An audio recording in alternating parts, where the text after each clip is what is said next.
Hello everyone. CGPSC का exam 14 फरवरी को है और इसी चीज़ को ध्यान में रखकर आज हम यहाँ पे भारतीय अर्थव्यवस्था से संबंधित विषय वस्तु का अध्ययन करेंगे। देखिए, आपके एग्ज़ाम का जो मूल उद्देश्य है, जिस तरीके के इंडियन इकॉनमी के जो क्वेश्चन पूछे जा रहे हैं, जितना मैंने देखा है, क्वेश्चन बहुत ज़्यादा डीप नहीं पूछे जा रहे हैं।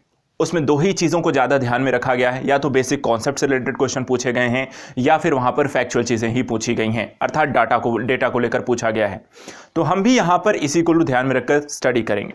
एक तीसरी चीज़ में आती है, करंट को थोड़ा ध्यान में रखा जाता है, तो हम इन तीनों को समावेशित करने के लिए यहाँ पर स्टडी करेंगे। आज की जो वीडियो है, यहाँ पर इंडियन इकॉनमी के बेसिक कॉन्सेप्ट को लेकर हम अध्ययन करने जा रहे हैं और बहुत जल्दी यहाँ पर इसके करंट के और जो भी फैक्चुअल जो डेटा होंगे उसको सम्मिलित करते हुए एक और वीडियो आपको दिया जाएगा। तो चलिए आज हम अध्ययन करने की प्रारंभ करते हैं। यहाँ पे कोशिश करते हैं इंडियन इकॉनमी के कुछ बेसिक कॉन्सेप्ट को समझने को लेकर। देखिए, डिटेलिंग और डिस्क्राइबिंग यहाँ पर बहुत ज़्यादा नहीं की जाएगी। कारण क्या है? क्योंकि आपके एग्जाम में ये डिमांड नहीं है कि बहुत ज़्यादा डिस्क्राइबिंग क्वेश्चन या डीप क्वेश्चन पूछे नहीं जाते हैं। तो इसलिए मैं भी यहाँ पर कोशिश यही रहूँगा, क्योंकि एक रिविज़न वीडियो है, आपको कम समय में ज़्यादा से ज़्यादा यहाँ पर रिविज़न कराना है, तो मैं भी वही कोशिश करूँगा। चलिए प्रारंभ करते हैं। सबसे पहले अर्थव्यवस्था के क्षेत्र क्या है। किसी भी इकॉनमी के लिए सबसे बेसिक जो कॉन्सेप्ट है कि इकोनॉमी के डेवलपमेंट को लेकर किन किन क्षेत्रों को वहां पे आधार बनाया जाता है अध्ययन के लिए, तो 3 क्षेत्र हैं, प्राथमिक, द्वितीयक, तृतीयक। क्वेश्चन आता है प्राथमिक में कौन कौन सी चीजें आती हैं। तो प्राथमिक में आता है, प्राथमिक क्षेत्र के अंतर्गत कृषि, पशुपालन, मत्स्य पालन, खनन गतिविधि और प्राकृतिक संसाधन।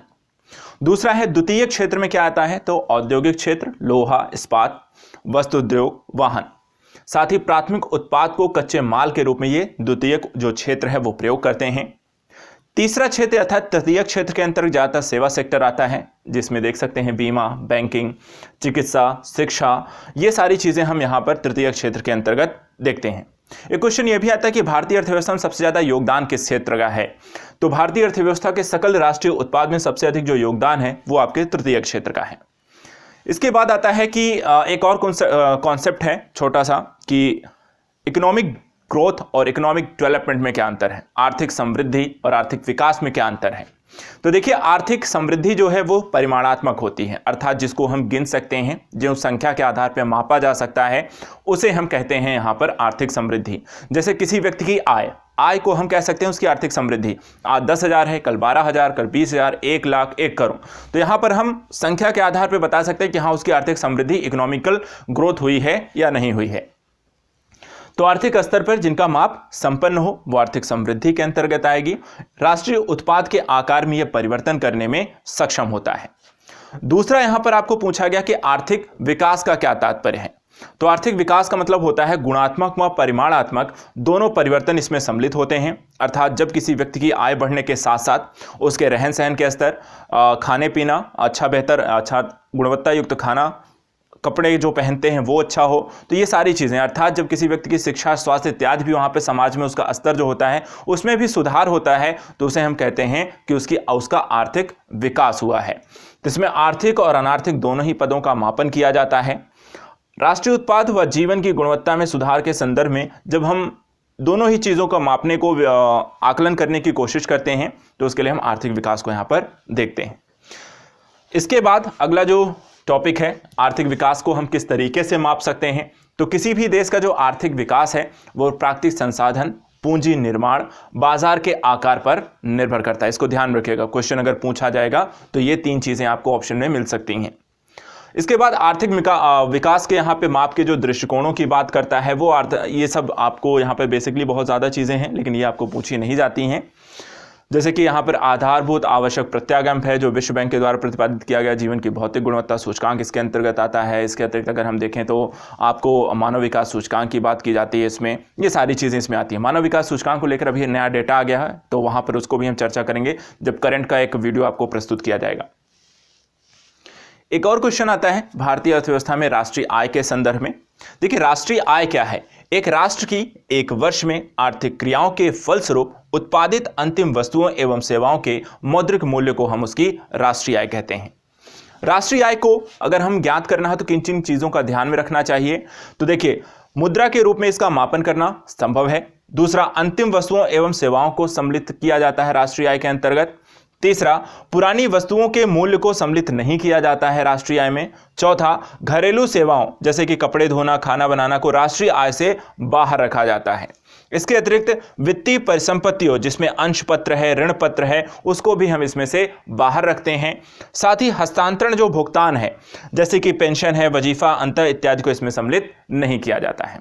तो ये हमने यहां पर देख लिया कि राष्ट्रीय आय के संदर्भ में क्या क्या चीजें इसके अंतर्गत आती हैं। अब चलिए कुछ और टॉपिक्स को इसमें हम पढ़ने की कोशिश करते हैं। अब बात आती है कि राष्ट्रीय आय का जो मापन हम करते हैं, तो राष्ट्रीय आय को अगर हम चालू कीमतों पर इसका आकलन किया जाए तो इसमें क्या होता है कि प्रचलित बाजार मूल्य इसमें हम सम्मिलित करते हैं राष्ट्रीय आय में, और इसे मौद्रिक आय भी कहा जाता है। जब प्रचलित बाजार मूल्य पर हम राष्ट्रीय आय का आकलन करते हैं तो यहां पर ये राष्ट्रीय आय जो होती है चालू कीमतों पर इसे कही जाती है, और इसे ही हम मौद्रिक आय के नाम से भी जानते हैं। स्थिर कीमतों पर राष्ट्रीय आय से क्या तात्पर्य है? किसी आधार वर्ष में एक राष्ट्र के सामान्य नागरिकों के द्वारा उत्पादित समस्त अंतिम वस्तुएं एवं सेवाओं के मौद्रिक मूल्य को हम स्थिर कीमतों पर उसकी राष्ट्रीय आय कहते हैं। प्रचलित बाजार मूल्य पर प्रति व्यक्ति आय माइनस मुद्रास्फीति से आपको स्थिर मूल्यों पर प्रति व्यक्ति आय प्राप्त हो जाएगी। इसको ध्यान में रखना है कि आपको स्थिर मूल्यों पर प्रति व्यक्ति आय प्राप्त करने के लिए क्या करना है, प्रचलित बाजार मूल्य पर प्रति व्यक्ति आय में से मुद्रास्फीति को माइनस कर देना है। चलिए अब आते हैं राष्ट्रीय आय से संबंधित कुछ अन्य अवधारणाओं में, जिसमें जीडीपी और एनडीपी जैसे तथ्य आते हैं। जीडीपी से क्या मतलब है, एनडीपी का क्या तात्पर्य है? तो जीडीपी है एक लेखा वर्ष में एक देश की घरेलू सीमा में उत्पादित समस्त अंतिम वस्तुओं एवं सेवाओं के मौद्रिक मूल्य को कहते हैं। जैसे भारत हो गया, उसकी सीमा के अंतर्गत जितनी भी आपको एक वर्ष में एक निश्चित जो लेखा वर्ष है हमारा, उसके अंतर्गत जो भी वस्तुएं एवं सेवाओं का उत्पादन हो उसका जो मूल्य होगा वो हम उसकी जीडीपी कहेंगे। सम्मिलित कौन होते हैं इसमें? निवासी और अनिवासी दोनों को ही उनके द्वारा उत्पादित वस्तुएं सेवाओं को इसमें हम सम्मिलित करते हैं। अब एनडीपी आपको निकालना हो तो कुछ नहीं करना है। एनडीपी निकालने के लिए क्या करना है, आपको सकल घरेलू उत्पाद में से मूल राशि को माइनस कर देना है। जो आपका प्राप्त होगा वही हम कहेंगे शुद्ध घरेलू उत्पाद। यहां पर ज्यादा कुछ नहीं, GDP minus depreciation is equal to आपका एनडीपी आपको प्राप्त हो जाएगा। राष्ट्रीय आय से संबंधित कुछ अवधारणाओं की भी चर्चा कर लेते हैं।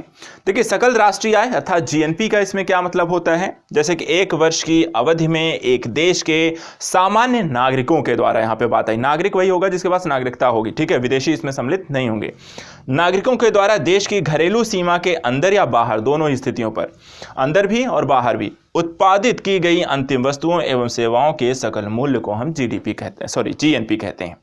जीएनपी ग्रांट करने के लिए ज्यादा कुछ नहीं करना है। जीडीपी में जो होता है घरेलू अर्थात नागरिकों, भारतीय नागरिकों के द्वारा उत्पादित वस्तुओं सेवाओं को जोड़ देना है, और विदेशियों के द्वारा जो होती है उत्पादित वस्तुओं सेवाओं को माइनस कर देना है। जो प्राप्त होगा वो आपको जीएनपी कहलाएगी।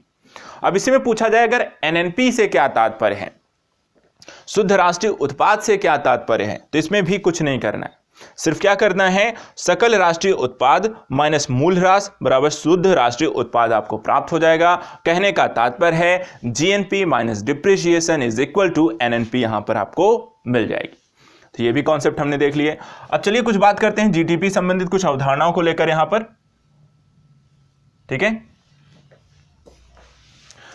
अब देखिए यहां पे जीडीपी संबंधित कुछ अवधारणाएं हैं, जैसे कि जीडीपी एट फैक्टर कॉस्ट। अगर आपको यहां पर लागत निकालना हो तो उसे कैसे निकाला जाता है, तो किसी वस्तु या सेवा के उत्पादन में उपभोग या प्रयुक्त उत्पादक कारकों के संपूर्ण मूल्य को हम यहां पर जीडीपी को फैक्टर कॉस्ट में कहते हैं। इसमें दो चीजें सम्मिलित होती हैं, जैसे कि विशुद्ध उत्पाद भी और विशुद्ध मूल्य वर्धन भी इसके द्वारा किया जाता है। फैक्टर कॉस्ट क्या है? फैक्टर कॉस्ट जो कारक लागत जिसे किसे कहा जाता है, तो कारक लागत यही है, किसी वस्तु या सेवा के उत्पादन में उपभोग या प्रयुक्त उत्पादक कारकों के संपूर्ण मूल्य को फैक्टर कॉस्ट या कारक लागत कहते हैं। अब कारक लागत में शामिल क्या क्या होता है, तो इसमें सब्सिडी शामिल होती है, सम्मिलित नहीं होता है। तो इसमें कर प्रत्यक्ष जो होता है, प्रत्यक्ष कर इसमें सम्मिलित नहीं होता है। प्रत्यक्ष जो प्रभाव है तो सेवा एवं वस्तुओं का उत्पादन करना है, और उसके उत्पादन के संदर्भ में हम क्या क्या प्रयोग करेंगे, कि भूमि हमें चाहिए होगी, क्योंकि कोई भी वस्तु उत्पादित करने के लिए कंपनी बनानी पड़ेगी, आपको एक क्षेत्र में वहां पे कंपनी को स्थापित करना पड़ेगा, कोई फर्म बनानी पड़ेगी, वहां मजदूरों को लगाना पड़ेगा अर्थात श्रम की आवश्यकता होगी, उन सारे लोगों को पैसे इत्यादि देने के लिए, कंपनी खड़ा करने के लिए, सामान खरीदने के लिए, कच्चे माल को, उसके लिए पूंजी चाहिए होगी, और वहां पर उद्यमिता इनके माध्यम सारी चीज़ों का संचालन करने के लिए। तो ये सारी चीज़ें आपको यहाँ पर चाहिए होंगी ताकि आप किसी वस्तु एवं सेवाओं को वहाँ पे उत्पादन कर सकें, उसको डिलीवर कर सकें। तो ये सारी चीज़ें आपको हम फैक्टर कॉस्ट पे, जीडीपी एट फैक्टर कॉस्ट इसे कहा जाता है। इसके बाद यदि आपसे बोला जाए कि जीडीपी एट मार्केट प्राइस पे क्या हो गया, बाजार मूल्य पर आपको जीडीपी निकालना हो तो उसके लिए क्या है, वस्तु के उत्पादन के पश्चात बाजार दर पर जो बेचा जाएगा, ठीक है, वस्तु के उत्पादन के पश्चात जो बाजार मूल्य या दर पे बेचा जाए वो आपकी जीडीपी एट मार्केट प्राइस होगी। बाजार दर अर्थात उपभोक्ता द्वारा वस्तु के लिए किया गया भुगतान से तात्पर्य है। और बाजार मूल्य जो है वो आपका फैक्टर कॉस्ट प्लस इसमें टैक्स जोड़ दिया जाएगा और इसमें सब्सिडी माइनस कर दी जाएगी, जो प्राप्त होगा वो आपका बाजार मूल्य होगा, अर्थात वस्तु उस पर लगाया गया टैक्स और उसमें दी गई सब्सिडी को माइनस कर देना है, टैक्स को जोड़ देना है, आपको मिल जाना है। सिंपल से इनको ध्यान में रखना है। चलिए आते हैं अगले टॉपिक पर। जीडीपी एट नॉमिनल जीडीपी क्या होती है और वास्तविक जीडीपी क्या होती है। तो नॉमिनल जीडीपी का क्या तात्पर्य है, सकल घरेलू उत्पाद में जब मुद्रास्फीति को समायोजित नहीं किया जाता है तो उसको हम कहते हैं नॉमिनल जीडीपी। और वास्तविक जीडीपी में जब जीडीपी में हम मुद्रास्फीति को समायोजित कर दें तो उसे हम क्या कहेंगे, वास्तविक जीडीपी। नई अवधारणा में एक और कॉन्सेप्ट आया है सकल मूल्य वर्धन, जिसे हम कहते हैं जीवीए, ठीक है, ग्रॉस वैल्यू एडेड। ये क्या होता है, तो जीवीए किसी अर्थव्यवस्था में होने वाले कुल उत्पादन व आय का इससे पता चलता है कि कितना उत्पादन हुआ है, तय समय में इनपुट कॉस्ट और रॉ मटेरियल का मूल्य निकालने के पश्चात कितने मूल्य के वस्तु एवं सेवा का उत्पादन हुआ। ठीक है, एक सिंपल से फॉर्मूले में अगर आपको समझना हो तो जीवीए को प्राप्त करने के लिए जीडीपी में से टैक्स को माइनस कर देना है और सरकार के द्वारा जो सब्सिडी दी गई उसको जोड़ देना है, वो आपको मिल जाना है। क्या मिल जाएगा, जीवीए मिल जाएगा। सकल राष्ट्रीय खुशहाली भी एक आपको आता है, यहाँ पे जीएनएच होगा, ठीक है। यहाँ पे 1972 में भूटान के द्वारा इसे शुरू किया गया था, जिसमें किसी भी देश की जो प्रगति का आकलन करने के लिए हम वहाँ पे राष्ट्रीय प्रगति का जो पैमाना है वो उसे खुशहाली वहाँ पर बनाया गया है। चलिए ये तो यहाँ पर हो गया। अब आते हैं कुछ अन्य टॉपिक्स पर, ठीक है। तो ये तो बेसिक जीडीपी, जीएनपी, इन सारी चीज़ों से राष्ट्रीय आय क्या होती है, यहाँ पे काफ़ी सारे बेसिक क्वेश्चन हैं जो कि इकोनॉमी आपसे पूछे जाते हैं, तो वो तो हमने यहाँ पर आपको देख लिया। अब कुछ अन्य चीज़ें हैं, अब आय से रिलेटेड है, इनकम, पर्सनल इनकम इसमें आती है, तो इसमें आइए पर कैपिटा इनकम आती है, तो इससे रिलेटेड भी डाटा देख लेते हैं। अब आय क्या होती है, किसी व्यक्ति या समूह को यदि मजदूरी के रूप में, वेतन के रूप में, किराए के रूप में, ब्याज के रूप में या प्रॉफिट के रूप में, भत्ते के रूप में या पेंशन के रूप में यदि कोई भी वहां पे पैसा या मूल्य प्राप्त हो रहा है तो उसे हम उसकी आय कहेंगे, इनकम कहा जाएगा।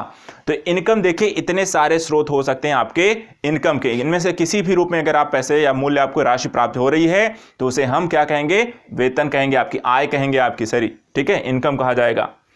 अब इसमें पूछा गया कि प्रति व्यक्ति आय क्या होती है, तो प्रति व्यक्ति आय निकालने के लिए कुल राष्ट्रीय आय में से कुल जनसंख्या को डिवाइड कर दीजिए, जो प्राप्त होगा वो प्रति व्यक्ति आय प्राप्त हो जाएगी।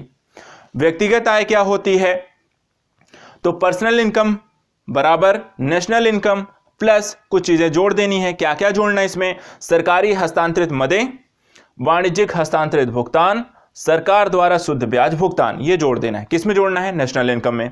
और कुछ चीजें माइनस कर देनी है, क्या क्या हटा देना है, कंपनियों संगठनों का अवितरित लाभ, संगठन कर, सामाजिक सुरक्षा पर सरकारी व्यय, इसको निकाल दीजिए, माइनस कर दीजिए, जो प्राप्त होगा वो आपका व्यक्तिगत आय होगी।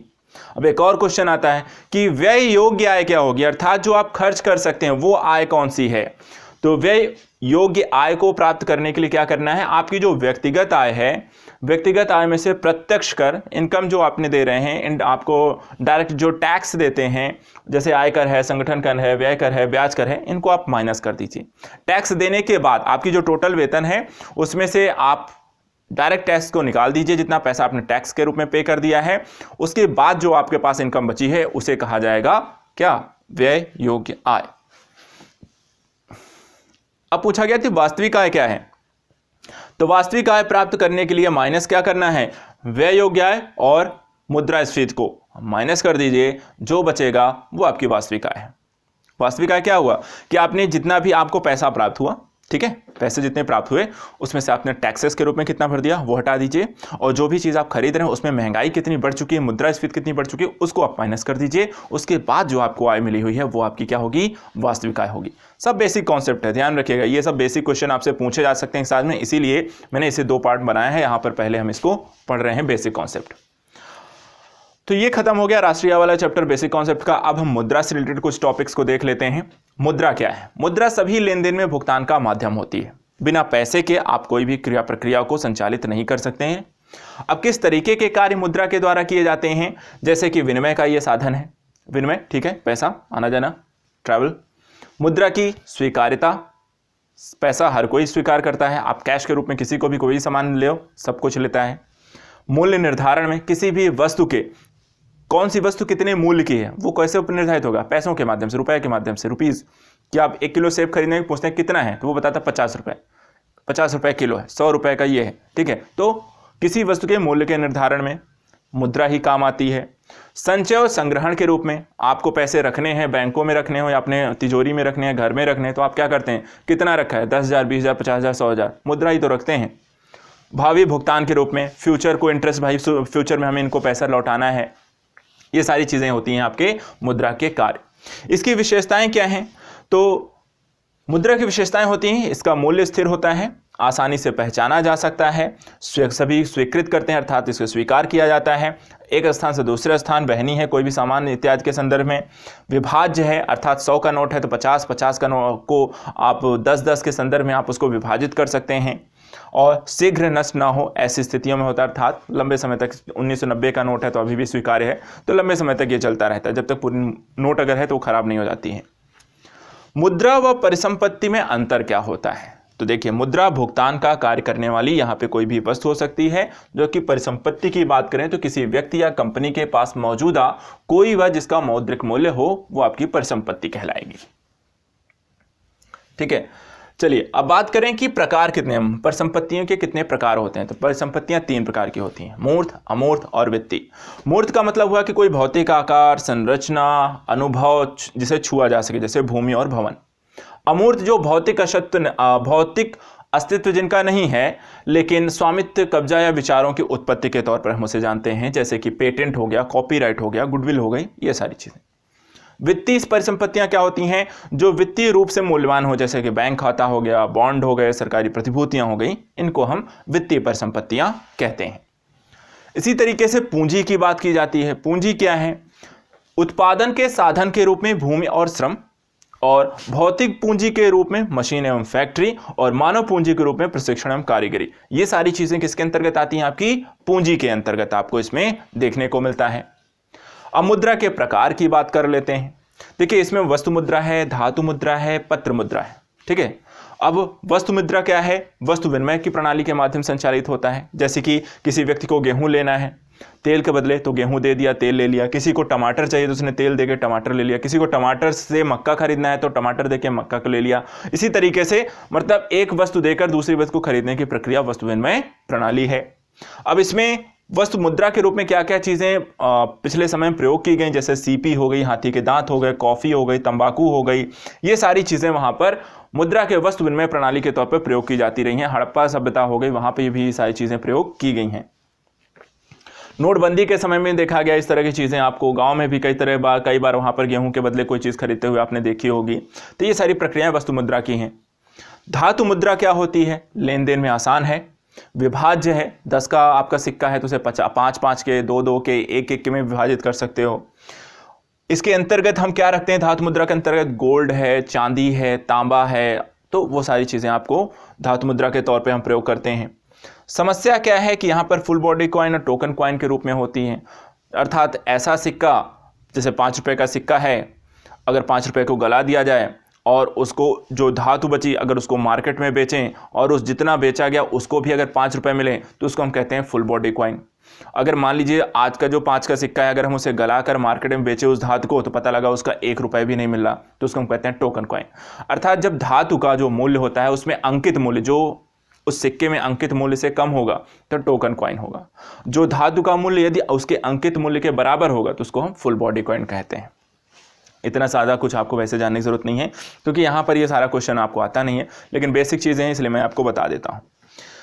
गोल्ड की मात्रा सीमित, तस्करी इत्यादि समस्या, इसके कारण से बंद किया गया, गोल्ड इत्यादि को खत्म किया गया, उसकी जगह पत्र मुद्रा लाई गई। गोल्ड अगर बात करें तो अकबर से औरंगजेब तक और तुगलक वंश में यहाँ पर अगर हम देखें तो धातु मुद्राएं जो होती है उसकी क्वालिटी को भी गिराया गया, उसकी मुद्रा की मात्रा को वहाँ पर सीमित रखा गया, लेकिन उसकी मात्राओं को कम किया गया। तो ये सारी चीज़ें आपने देखी।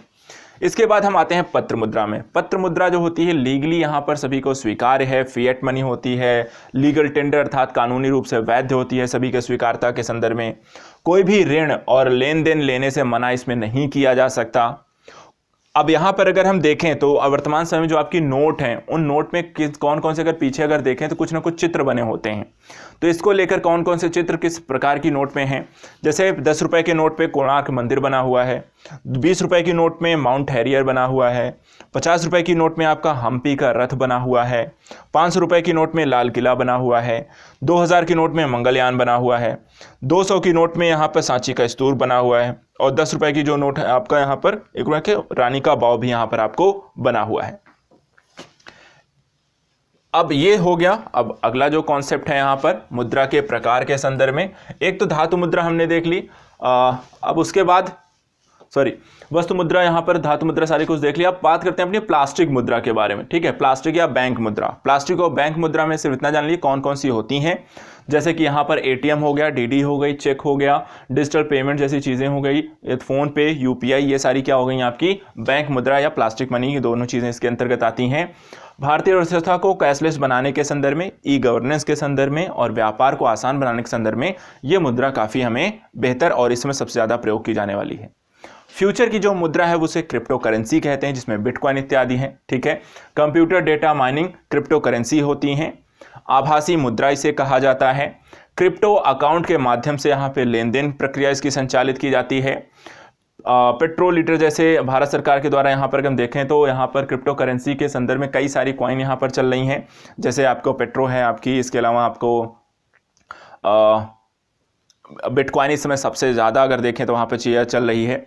भारत सरकार द्वारा अभी फिलहाल यहाँ पर क्रिप्टो करेंसी को मान्यता नहीं दी गई है और ना ही इसका अभी तक हम प्रयोग करते हैं भारत में। दूसरी बात यहाँ पर अगर हम देखें तो मुद्रा के प्रकार के संदर्भ में तो कई बार आप इस तरीके की चीज़ें पढ़ते होंगे, M1, M2, M3, M4 क्या होता है। तो M1 का मतलब हुआ जनता के पास जो मुद्रा है, प्लस इसमें बैंकों का जमा है, प्लस इसमें RBI की अन्य जमा इसमें सम्मिलित होती हैं।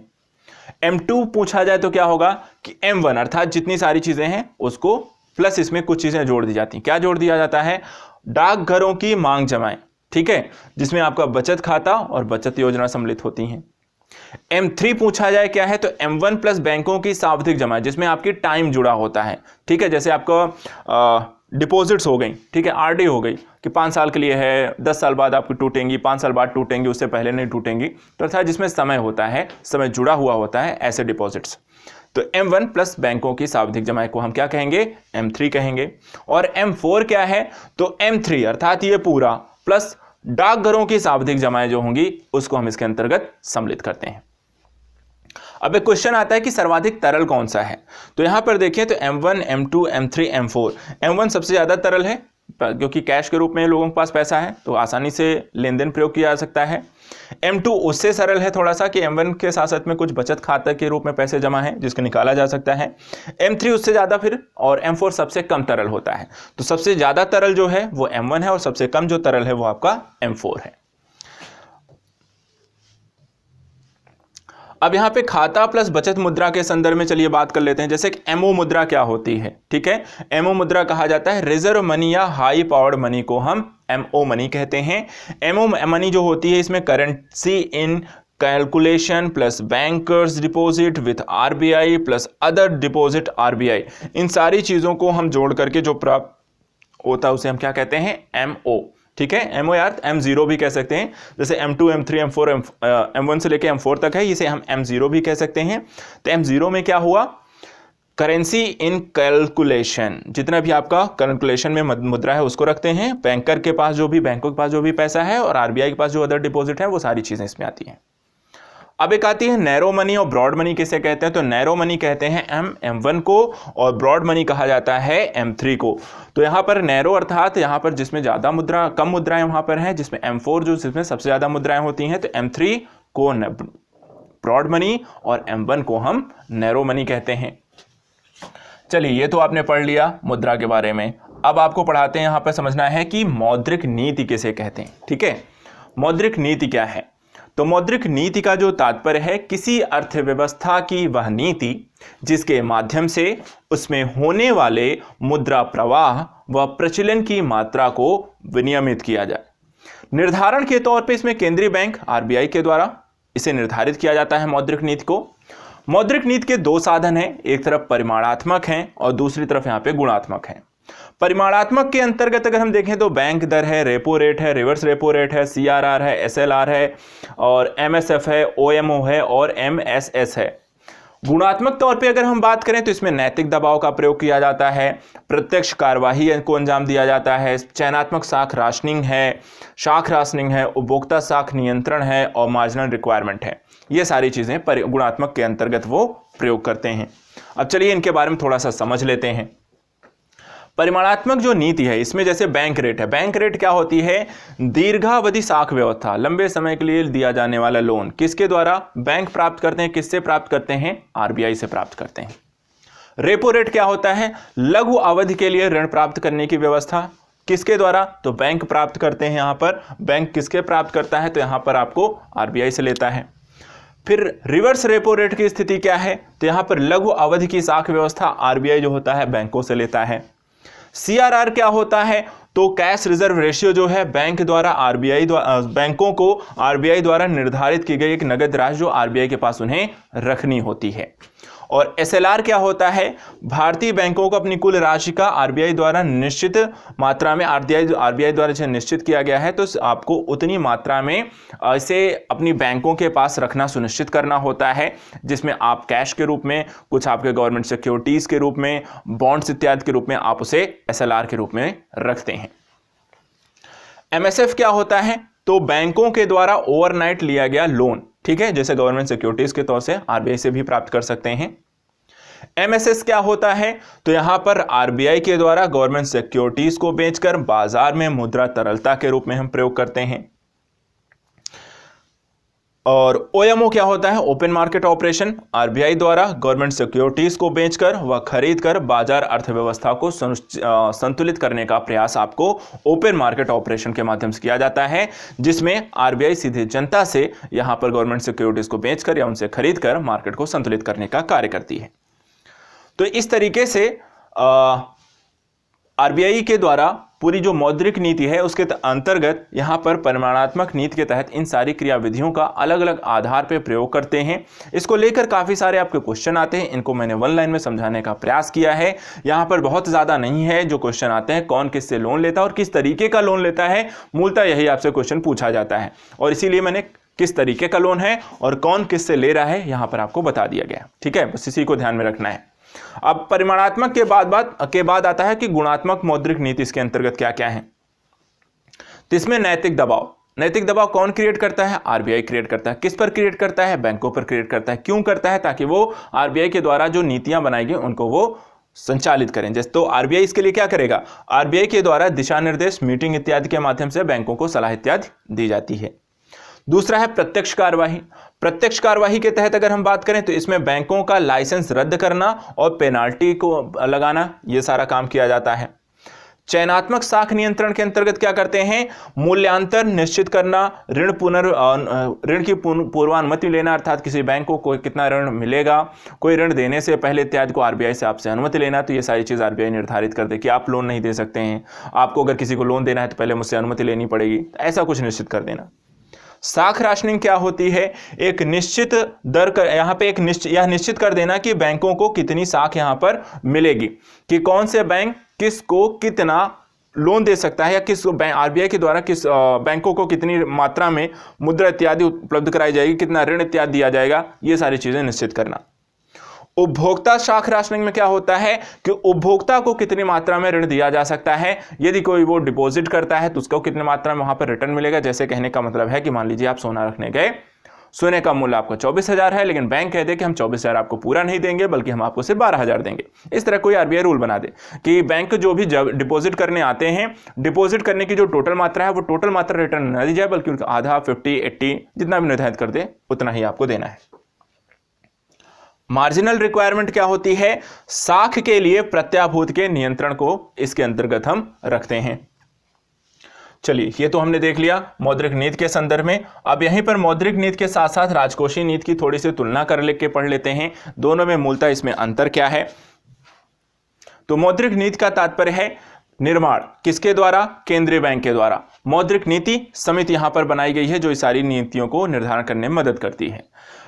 प्रत्येक 2 माह में परिवर्तित हो जाती है, संगठित क्षेत्र को प्रभावित करती है मौद्रिक नीति, मुद्रा की तरलता को नियंत्रित करने का मूल कार्य है इनका, और मंदी में यहाँ पर ये काफ़ी के संदर्भ में यहाँ पर काम यहाँ पर करती है। लेकिन प्रभावी अगर हम बात करें तो ज़्यादा मंदी के समय में आपकी राजकोषीय नीति होती है। तो राजकोषीय नीति के संदर्भ में चलिए बात कर लेते हैं। राजकोषीय नीति कौन बनाता है? तो केंद्र सरकार द्वारा बनाया जाता है। कब बनाया जाता है? तो प्रत्येक बजटीय वर्ष में बनाई जाती है। संगठित व असंगठित दोनों क्षेत्रों को यह प्रभावित करती है। मांग व लागत को नियंत्रित करने का कार्य करती है और मंदी के समय में यह सर्वाधिक उपयोगी होती है। तो मौद्रिक नीति राजकोषीय नीति में मूलतः ये अंतर होते हैं। अब मौद्रिक नीति समिति के बारे में थोड़ी सी बात जानकारी आप रख लीजिए। कभी मौद्रिक नीति जो बनाई जाती है उसकी समिति में कौन कौन से लोग होते हैं। तो संवैधानिक स्थिति देखिए, वित्तीय अधिनियम के माध्यम 2016 में यहाँ पर आरबीआई एक्ट के द्वारा इसे प्रदत्त किया गया। आवश्यकता क्या थी? सरकार व आरबीआई के मध्य एक सामंजस्य स्थापित करने के लिए मौद्रिक नीति का गठन किया गया है, क्योंकि लगातार इन दोनों के मध्य एक विवाद की स्थिति बनी रही। कितने सदस्य होते हैं? तो 6 सदस्य होते हैं, जिसमें 3 सरकार के सदस्य होते हैं, 3 आरबीआई की तरफ से होते हैं। इसका पदेन अध्यक्ष जो होगा वो आरबीआई होगा। कार्य प्रणाली कैसी है? तो यहाँ पे प्रत्येक सदस्य को 1 वोट देने का अधिकार है। गवर्नर का वोट निर्णायक होगा और बैठक की जो कोरम अर्थात जो बैठक कितने लोगों के उपस्थित होने पर आपको संचालित की जाती है? तो 4 लोग। तो बैठक कोरम कितने लोगों की है? 4 लोगों की। तो मौद्रिक नीति समिति के बाद यहां पर अगला जो टॉपिक है कि भारतीय बैंकिंग प्रणाली को थोड़ा सा समझने की कोशिश करते हैं। देखिए, भारतीय जो रिजर्व बैंक है, भारत का जो केंद्रीय बैंक है, यहाँ पे आरबीआई एक्ट 1934 के 35 के द्वारा इसे स्थापित किया गया। 1935 में इसकी स्थापना की गई। आरबीआई जो एक्ट आया था 1934 में और बैंक जो स्थापित हुआ 1935 में। गवर्नर वर्तमान समय शशिकांत दास हैं। आरबीआई का कार्य क्या है? तो बैंकों का बैंक कहा जाता है, नोटों का निर्गमन करने का कार्य है, विदेशी विनिमय व शाख नियंत्रण का कार्य है, विदेशी मुद्रा नियंत्रण भी इसी के द्वारा किया जाता है, विकासात्मक कार्य इनके द्वारा सुनिश्चित किया जाता है, अंतर्राष्ट्रीय व्यापार संस्थानों के साथ यहाँ पे सामंजस्य स्थापित किया जाता है। इसके अतिरिक्त कुछ विनियामक संस्थाएं हैं। विनियामक संस्थाएं जैसे कि सेबी है जो शेयर मार्केट को कंट्रोल करती है, आईआरडीए है जो बीमा को कंट्रोल करती है, आरबीआई है जो मुद्रा बाजार को कंट्रोल करती है, पीएफआरडीए है जो पेंशन फंड को कंट्रोल करती है, और सिडबी है जो एमएसएमई क्षेत्र को यहां पर कंट्रोल करती है, लोन इत्यादि की व्यवस्था करती है। तो ये विनियामक संस्थाएं हैं जो अलग अलग क्षेत्रों के कार्यों को देखती हैं। इसके बाद बैंकिंग का थोड़ा सा वर्गीकरण आपको भी बता देते हैं। बैंक पढ़ ही रहे हैं तो थोड़ी सी जानकारी मैं एक्स्ट्रा दे रहा हूं, बाकी यूजफुल है नहीं है वो आप अपने स्तर पर देख सकते हैं। देखिए, बहुत ज़्यादा बैंकिंग वर्गीकरण, क्योंकि बैंक का आप हर कोई यहाँ पे प्रयोग कर रहा है। तो बैंक देखिए 2 तरीके का है मूलतः, व्यावसायिक हैं, सरकारी हैं। व्यावसायिक के अंतर्गत पब्लिक बैंक आते हैं, प्राइवेट बैंक आते हैं, फॉरेन बैंक आते हैं और कुछ डिफरेंशियल बैंक आते हैं। डिफरेंशियल बैंक के अंतर्गत कौन कौन आता है? तो आरआरबी आती है, एलएबी आती है, एसएफबी आती है और यहाँ पर पेमेंट बैंक आती हैं, पीबी आती हैं। यहाँ पर सरकारी बैंकों की बात करें, जो पब्लिक जो बैंक है वहाँ पे गवर्नमेंट प्लस आरबीआई की इसमें हिस्सेदारी होती है, और पब्लिक बैंक उसी को, सार्वजनिक बैंक उन्हीं को कहा जाता है जिनमें गवर्नमेंट और आरबीआई की जो हिस्सेदारी है वो मिला करके आपको अगर 51% से आपकी ज़्यादा हो जाए, ठीक है, 51% या उससे ज़्यादा की हिस्सेदारी हो।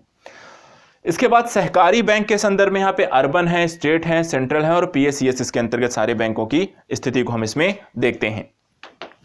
इसके बाद कुछ गैर बैंकिंग वित्तीय संस्थाएं हैं। गैर बैंकिंग वित्तीय संस्थाओं के अंतर्गत बात करें तो एआईएफआई है, ऑल इंडिया फाइनेंस इंस्टीट्यूशंस। इसमें आपका एक्सिम बैंक आता है जिसको 1982 में स्थापित किया गया। नाबार्ड है जिसको 1982 में स्थापित किया गया। एनएचबी है 1988 में बना और सिडबी है 1990 में बना। इसके अलावा इसमें गैर बैंकिंग वित्तीय संस्थाओं के अंदर कुछ प्राइमरी डीलर्स आते हैं। प्राइमरी डीलर्स के अलावा आपके मुद्रा बैंक आती हैं। मुद्रा बैंक यहाँ पर गैर बैंकिंग वित्तीय संस्थाओं के अंतर्गत आते हैं, इसको ध्यान रखना है। चलिए अब बात करते हैं कुछ बैंकिंग शब्दावलियों को लेकर जो लगातार हाल फिलहाल चर्चा का विषय रहा। यदि आपसे ये पूछा जाए, क्योंकि भारत सरकार द्वारा काफ़ी सारे मर्जरीकरण की प्रक्रिया की जा रही है, विनिवेशीकरण की प्रक्रिया अपनाई जा रही है, तो वो क्या है? देखिए, विलीनीकरण का एकत्रीकरण का मतलब होता है जब विलीनीकरण प्लस निजीकरण दोनों को सम्मिलित कर लिया जाए, उसे हम कहते हैं एकत्रीकरण। विलीनीकरण का मतलब होता है दो या दो से अधिक बैंकिंग संस्थाओं को यहां पर मिला दिया जाए। और निजीकरण का मतलब होता है जब किसी बैंक में 51% से ज्यादा हिस्सेदारी आपकी प्राइवेट सेक्टर की होती है। ठीक है, बाकी यहां पर ये सारा कुछ समझाने के संदर्भ में था, कौन किसकी कितनी हिस्सेदारी है वो आपको लेना देना नहीं है, सिर्फ इतना परिभाषा के संदर्भ में ध्यान रखिएगा। एकत्रीकरण का मतलब क्या हुआ? जब विलीनीकरण और निजीकरण की प्रक्रिया को सम्मिलित रूप से देखते हैं तो उसे हम एकत्रीकरण कहते हैं, कंसोलिडेशन कहते हैं। विलीनीकरण मर्जरीकरण की प्रक्रिया, तो मर्जरीकरण क्या होता है? मर्जरीकरण यहाँ पे अगर हम बात करें तो दो या दो से अधिक बैंक संस्थाओं को मिलाने की बात। और प्राइवेटाइजेशन जो होता है उसके अंतर्गत जब किसी बैंक में 51% से ज़्यादा हिस्सेदारी आपकी सरकार की ना हो बल्कि किसी प्राइवेट संस्था की होगी। चलिए अब कुछ बात कर लेते हैं कुछ विदेशी व्यापार के संदर्भ में, यहाँ पे कुछ बात कर लेते हैं। विदेशी व्यापार के संदर्भ में ज़्यादा कुछ जानकारी अभी हम देखते हैं, बाकी जो डेटा इसका होगा, डेटा हम सेकंड वीडियो लेकर आएंगे क्योंकि उसमें सिर्फ डेटा की बात कर ली जाएगी और कुछ करंट को सम्मिलित किया जाएगा। विदेशी व्यापार से मतलब क्या है? ठीक है, कॉन्सेप्ट क्या है? किसी देश या अन्य देशों के साथ श्रम, पूंजी, वस्तु एवं सेवाओं का जो व्यापार होता है उसे हम विदेशी व्यापार कहते हैं। इसका महत्व क्या है? व्यापार व आर्थिक संबंध, संसाधनों के बेहतर उपयोग, वस्तुओं की कीमतों में संतुलन, विदेशी मुद्रा के प्रवाह, व्यापार द्वारा वैश्वीकरण की प्रक्रिया की स्थापना, ये सारी चीजें हम इसको कहते हैं विदेशी व्यापार के अंतर्गत संभव हो पाती हैं। विदेश व्यापार नीति हमने इसके लिए बनाई 2015 से 20 के दौरान, जिसमें मेक इन इंडिया का मूल्यवर्धन किया जाना था, विनिर्माण एवं सेवा क्षेत्र में संतुलन स्थापित करना, व्यापार सुगमता का प्रयास करना, कागज रहित कामकाज को आगे बढ़ाना, भारत से वस्तु सेवा निर्यात योजना और भारत से सेवा निर्यात योजना को प्रारंभ करना। इसके अंतर्गत प्रोत्साहन और पुरस्कार की दरें 2 से 5% की गई। क्षेत्र का विकास व निर्यात को बढ़ावा देना, विनिर्माता और उत्पादकों को स्वप्रमाणित अधिकार देना, अपने स्तर पर ही वो अपने उत्पादों का प्रमाणन कर सकें। रक्षा व हाई रेट उत्पाद निर्यात को यहाँ पर विकसित किया जा सके और MSME क्षेत्र का उत्पादक क्षमता में वृद्धि की जा सके। ये सारा उन्होंने विदेश व्यापार नीति 2015 से 20 के दौरान संपादित की। अब विदेशी निवेश क्या होता है? तो विदेशी निवेश जो होता है FFI के माध्यम से एक होता है जिसे फॉरेन इंस्टीट्यूशनल इन्वेस्टमेंट कहते हैं। ये 10% से अब ज़्यादा हो चुका है, यहाँ पर इसे बढ़ा करके 15% किया गया है। अप्रत्यक्ष तरीके से ये निवेश करते हैं और व्यापार अस्थिरता के लिए जिम्मेदार होते हैं, क्योंकि जिनको जहां प्रॉफिट ज़्यादा दिखता है ये पैसा अपना इस मार्केट से निकालते हैं और दूसरे मार्केट में निवेश कर देते हैं। तो यहां पर इसके कारण बाजार की जो सेंसेक्स होती है वो ऊपर नीचे बहुत ज़्यादा होने को देखने को मिलती है। इसके अतिरिक्त FFI के साथ साथ यहाँ पर एक FDI भी होता है। FDI का जो अगर बात करें तो यहाँ पर FFI के संदर्भ कुछ चीज़ें और देख लीजिए, 10 या उससे 1 से लेकर 10%, यहाँ पे 10 लिख दिया है।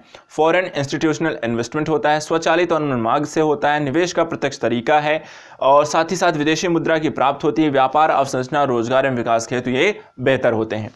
ये आपका यहाँ पर FFI नहीं होगा, ये FDI होगा, फॉरेन डायरेक्ट इन्वेस्टमेंट है। यहाँ पे गलत मिसप्रिंट हो गया है, ये 10% से 100% की बात करता है। ये 2 लाइनें यहाँ पे गलत है, ठीक है। अब यहाँ पर बात है सिंगल रिटेल में, देखें इस तरीके से यहाँ पे आपको 49% से ऑटोमेटिक तरीके से यहाँ पर आपको 100% सरकार के मार्क के माध्यम से यहाँ पे सुनिश्चित किया गया। सिंगल रिटेल की बात करें तो यहाँ तो ऑटोमेटिक या सरकार के अनुमति दोनों तरीके से आपको ले सकते हैं, 49 से 100% है। एयरलाइन में 49% है, रियल से स्टेट में आपको 100% है। वैसे भी ये सारी चीज़ें आपको उतनी नहीं पूछी जाएंगी, लेकिन फिर भी देखने के बाद है। तो FDI होता है और FPI होता है, जिसे हम विदेशी व्यापार के अंतर्गत निवेश की बात करते हैं। FPI जो होगा फॉरेन पोर्टफोलियो इन्वेस्टमेंट होता है, ठीक है, वो वहाँ पर 10% या उससे कम की बात करता है। फॉरेन इंस्टीट्यूशनल इन्वेस्टमेंट है वो 10 से 15% की बात करता है। फॉरेन डायरेक्ट इन्वेस्टमेंट है वो आपको करीब कई क्षेत्रों में 100% तक की भी अनुमति यहाँ पर दी गई है सरकार के द्वारा। जैसे कुछ एग्जांपल वाइज दिए गए हैं। एयरलाइंस में अगर देखें तो 49% है FDI और रियल एस्टेट में 100% आपको FDI वहां पर है। अब इससे FDI से जो लाभ होता है उसके संदर्भ में यहाँ पे ये सारी बातें कही गई कि व्यापार अवसंरचना, रोजगार, विकास इत्यादि को बेहतर स्थिति प्राप्त होती है। इसी में कुछ तथ्य आते हैं जिसको हम कहते हैं अवमूल्यन क्या है और अधिमूल्यन क्या है।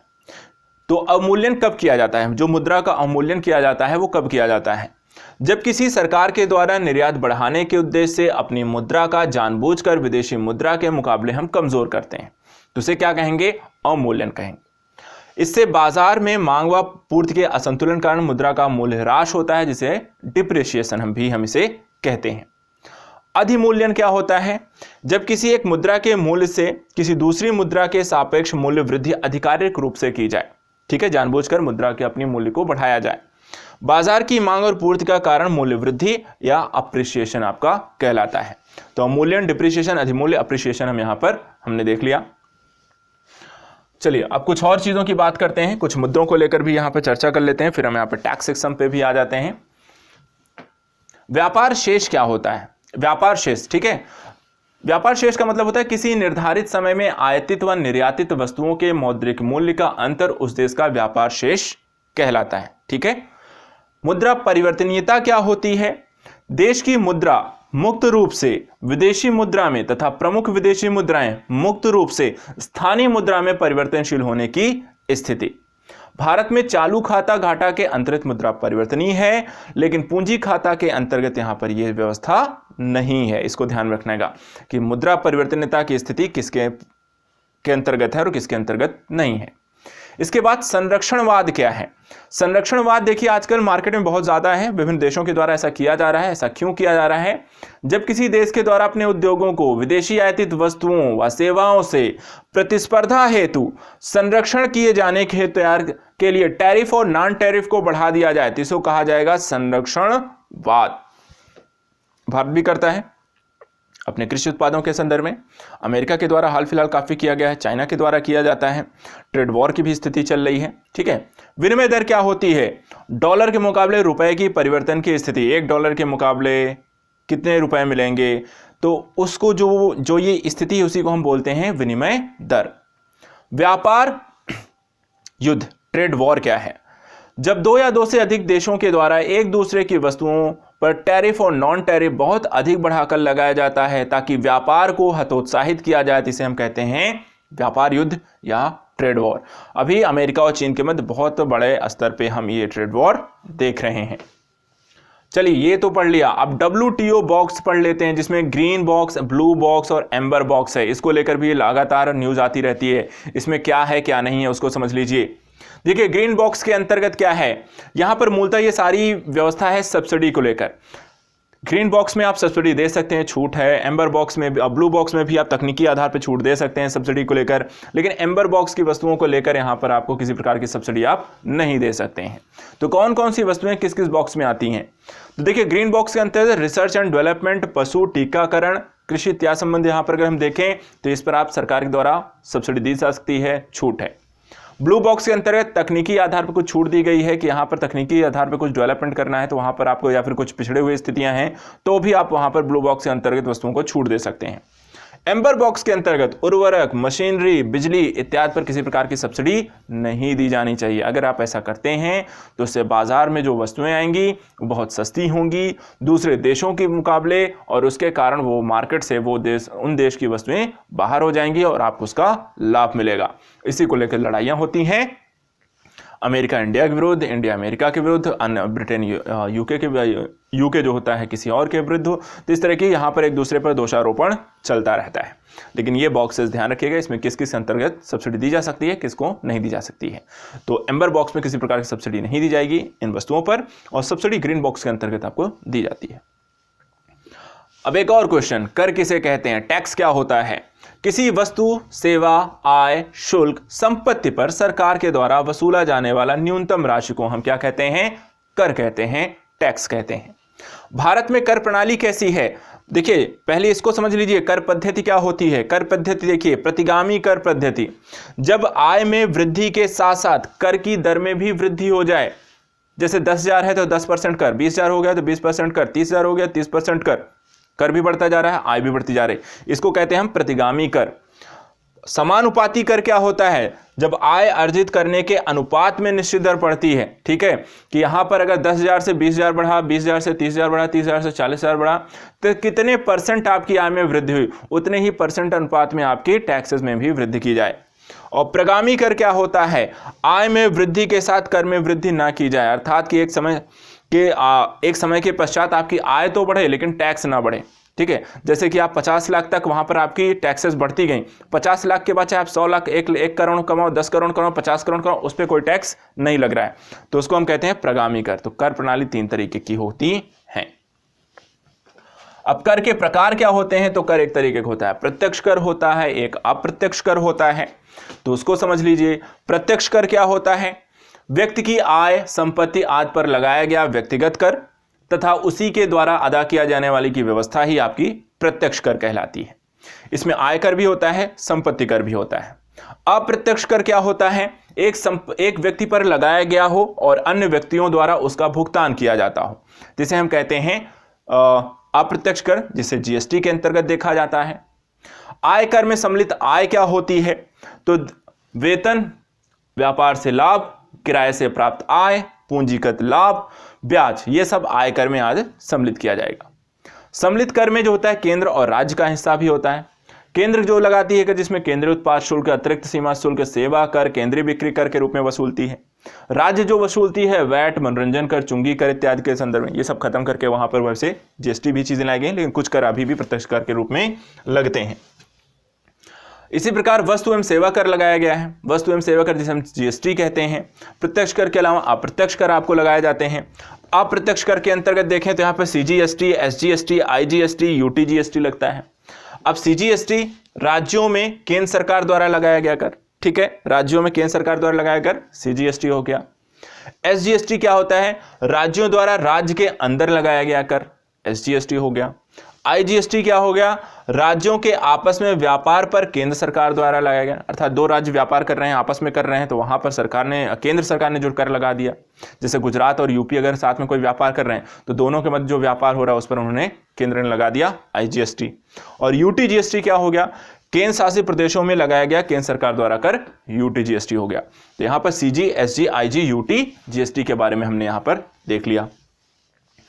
इसके सदस्य कौन कौन है? तो यहां पर वित्त मंत्री हैं, राज्य के नामित सदस्य होंगे, अध्यक्ष केंद्रीय वित्त मंत्री होते हैं सीजीएसटी काउंसिल के। कार्य क्या करती है सीजीएसटी काउंसिल जो है, जीएसटी काउंसिल कार्य क्या क्या करती है? तो कर, उपकर, अधिभार लगाना, कर की दरें घटाना व बढ़ाना, कर के दायरे से वस्तु सेवाओं को छूट प्रदान करना और जीएसटी लागू करने का कानून बनाना। यह सारा जो कार्य करती है वो कौन करती है? जीएसटी काउंसिल करती है। अब जीएसटी परिषद के द्वारा यहां पर देखिए, जीएसटी परिषद के द्वारा जो दरें लगाई गई हैं वो कितनी है? 5%, 12%, 18% और 28% है। जीएसटी से कुछ वस्तुओं को बाहर रखा गया है जिस पर जीएसटी आपकी नहीं लगती है। पेट्रोलियम, प्राकृतिक गैस, अफीम और तंबाकू। राज्यों को मुआवजा जो सरकार द्वारा दिया जा रहा है, यदि नुकसान होता है जीएसटी लागू करने से उन राज्यों की आय में, तो 5 साल की अवधि तक केंद्र सरकार द्वारा यहां पर उनको मुआवजा दिया जाएगा। इसके अलावा एक प्राधिकरण का भी गठन किया गया है, राष्ट्रीय मुनाफाखोरी विरोधी प्राधिकरण। ये क्या काम करेगी? इसका गठन हुआ 2017 में। इसमें एक अध्यक्ष है, 4 सदस्य हैं। इनका काम होगा जीएसटी दरों को लागू करवाना, उपभोक्ताओं को कर दर में कटौती का लाभ मिलना सुनिश्चित करना और अनुवीक्षण समिति के माध्यम से स्थानीय शिकायतों को सुनना और स्थायी समिति के माध्यम से राष्ट्रीय शिकायतों को सुनने का कार्य यहाँ पर राष्ट्रीय मुनाफाखोरी विरोधी प्राधिकरण द्वारा किया जाएगा। जीएसटी के कुछ लाभ हैं, तो एक समान कर प्रणाली लागू हो गई। जीएसटी लागू होने से अलग अलग प्रकार के आपके वस्तु एवं सेवा कर नहीं लगते हैं। इसके अलावा पारदर्शी कर प्रणाली हो गई, कई करों से मुक्ति आपको इसमें मिलती है, तो कुछ इसके अपने लाभ भी आपको देखने को मिलते हैं। जीएसटी लागू होने से अलग अलग विभागों के कर भुगतान का सामना नहीं करना पड़ता। ई गवर्नेंस बेहतर हुआ है। वस्तुओं के कुछ चीज़ें सस्ती हुई हैं लेकिन कुछ महंगी भी हुई हैं। 9 नौकरियों का वहाँ पे जीएसटी के कारण, क्योंकि जिनको आता है उसके लिए वहाँ पे अलग से लोगों को, उसके लिए अकाउंटेंट को वहाँ पे रखा जा रहा है, तो उसके लिए आपको नई नौकरियों का सृजन हो रहा है। लेकिन चुनौतियाँ हैं कि सेवाओं का महंगा कुछ हुई हैं, बहुत सारी आपकी कर की कई दरें यहाँ पर लग गई हैं, 5, 12, 18, 28 हो गई हैं, उसी में आपको समस्या आती है। बुनियादी ढांचा व स्टाफ प्रशिक्षण की आपको कमी है। अब जीएसटी सबको नहीं पता है कैसे लागू हो रही, तो उसकी समस्या। संग्रह प्रक्रिया संबंधी ढांचा, रिटर्न की आवृत्ति, केंद्र राज्य भुगतान व्यवस्था इत्यादि को लेकर कई सारी समस्याएं हैं। चलिए ये सब छोड़ते हैं।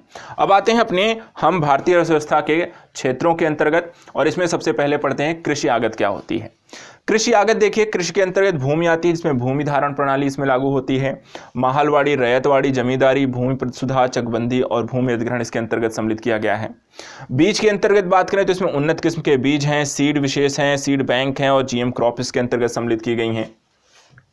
इसके अतिरिक्त अगर हम बात करें तो कृषि के अंतर्गत कुछ अन्य चीज़ें भी आती हैं, जैसे कृषि के संदर्भ में यहाँ पे जो कृषि प्रणाली है इसमें आपकी सिंचाई आती है। सिंचाई के अंतर्गत देखें तो कुछ समस्याएं भी हैं।